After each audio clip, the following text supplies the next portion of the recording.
Bayangkan, di sebuah negeri yang megah, berdirilah istana dengan emas di mana-mana. Raja hidup dalam kemewahan, dijaga ribuan prajurit, dilayani siang dan malam.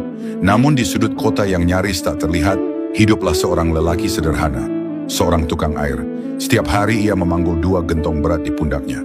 Dari subuh hingga senja ia berjalan di bawah terik matahari, menjajakan air dari rumah ke rumah.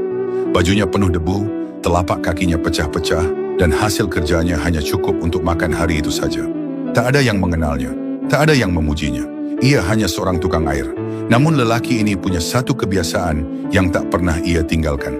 Setiap selesai bekerja, saat semua orang tertidur, ia mengangkat kedua tangannya dan berdoa dengan penuh air mata. Ya Allah, jika hidupku hina di mata manusia, maka muliakanlah aku di sisimu. Suatu hari, kota itu dilanda kemarau panjang. Sumur-sumur mengering, sungai mengecil, rakyat menangis kehausan. Bahkan istana pun tak lagi memiliki cadangan air. Raja memanggil para menteri, tabib, dan ahli nujum. Semua angkat tangan, tak satu pun mampu menyelesaikan bencana itu. Malam itu, sang raja gelisah. Ia tak bisa tidur. Dadanya terasa sempit tanpa sebab. Lalu dalam tidurnya, ia bermimpi melihat seorang lelaki miskin memanggul 2 gentong air. Wajahnya bercahaya, dan dari doanya turun hujan deras membasahi negeri. Raja terbangun dengan tubuh gemetar. Pagi harinya, ia memerintahkan seluruh prajurit untuk mencari lelaki itu. Seorang tukang air yang bahkan rakyat kecil pun nyaris tak mengenalnya.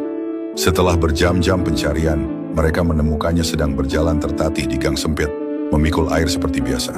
Ketika tukang air itu berdiri di hadapan raja, tubuhnya gemetar. Ia takut dihukum, ia takut dihina. Namun yang terjadi justru membuat seluruh istana terdiam.